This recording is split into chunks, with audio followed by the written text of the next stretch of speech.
You get excited and look forward to the end of the month. You get paid, you spend it, and now you are looking forward to the next month paycheck. Spending money is so easy nowadays with all the online shopping platforms. You don't even need to leave your couch when ordering things. It is so difficult to track your finance if you don't know where your money is going to. If you fail to plan, you plan to fail. How do you budget your money and track your finance? In my previous video, I went through the basics of personal finance planning. In this video, I'll be going through how I do my budgeting and tracking of my finance. So if you are as excited as me, do give this video a thumbs up and let's begin. Hello everyone, I'm Keeley and welcome back to my channel where I share my financial journey and education that you never learned in school. Subscribe to my channel as I post everything finance related every month. As mentioned in the previous video, one of the commonly used budgeting method is the 50-30-20 rules. 50% on needs, 30% on wants, and 20% on needs. The thing about this is that everyone has a very different lifestyle and income sources. As you progress, you'll find yourself shifting away from the general rule to fit your lifestyle. I started to do budgeting and tracking my finance 1 year after I started working in 2017 as an auditor. My salary breakdown as at that time is as such: 42% on savings and investment, 52% on needs, 7% on wants. Saving and investments includes my CPF contribution from my gross salary. This is also similar to the 401k plan in the United States. Needs are like transport and food and is inclusive of expenditure such as insurance, phone bills, and allowance for my parents.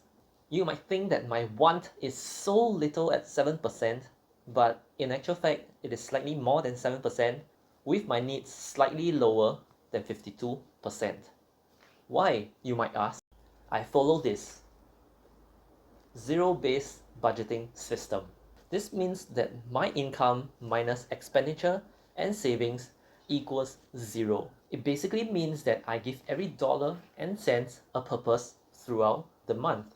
I'll show you how I do that in a moment. Currently, my salary breakdown is as such: 61% on savings and investment, 29% on needs, and 10% on wants. As I progress higher up the corporate ladder, so is my income and so must my budget. As you see from my case, my budget changed from this all the way to this currently. So it will never be the same. As we progress higher up the corporate ladder, we start to earn more. For some people, they try to improve their social status by buying things they don't need to impress people. I'm not saying that this is wrong, but if you have a clear budget and plan, it is alright to spend on yourself once in a while. Personally, I do spend on quality products that can last me for a number of years. Do keep in mind that there is no end to improving your social status. You will be constantly comparing yourself to others who have more than you. Do whatever that makes you happy. Now, coming back to tracking your finance, I'll show you how I do my tracking. But before that, I have a basic template that you can use to track your finance. I'll link it in the description box below if you are interested, and you can adjust it according to your needs. I've made my own dashboard with chart data for me to track the progress throughout the year.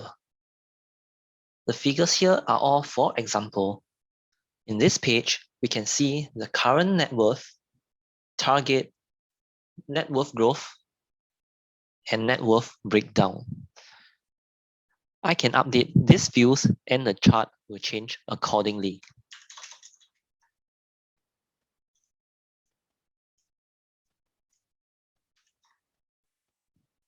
Next, we have balance sheet here, which shows my assets and liabilities. We have cash, investments, property, insurance, liabilities, and net assets. I have some rules to show the month-over-month and year-to-date changes in monetary and percentage terms. I update this tab at the end of every month.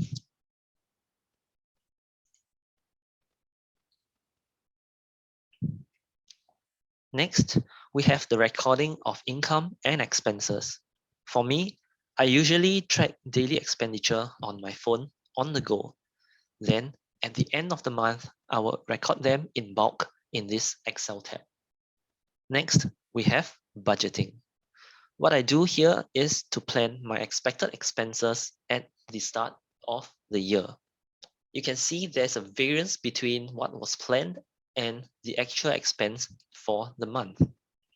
For zero-based budgeting system, whenever there is a leftover from our planned expenses, we will transfer them to other areas like investment or savings. As you can see from here, we have a $2,000 left over from what was planned for our expenses. We can put this $2,000 here for investment or savings. In the end, there will be no leftover changes. Let me give you another example. So if let's say I only have $500 this month in expenses. So what I'll do here is to see the amount left over. So from here, it's 4.7K. So I'm able to allocate 4.7K into my savings or investment. So let's assume I'm depositing into my brokerage one. So in this case, there will be no leftover at the end of the month. For the next few tabs, we have all the dashboards for visualization. The debt, savings and investment, income, expenses, quarterly reporting, and annual reporting. And that is all for my personal finance dashboard. As you can see, Excel is a wonderful tool for you to track and visualize your personal finance. Start with a budgeting plan right now and see if your plan fits you. If not, make adjustments until you are satisfied. Make sure you follow your plan. Not taking action on what you have planned is not a plan. As I mentioned before, your budgeting plan will always be changing.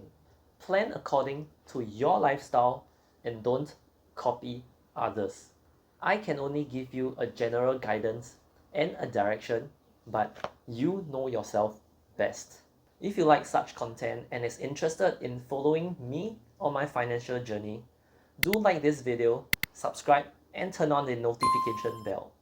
I post videos on personal finance and updates on my personal portfolio. I'll see you in the next video.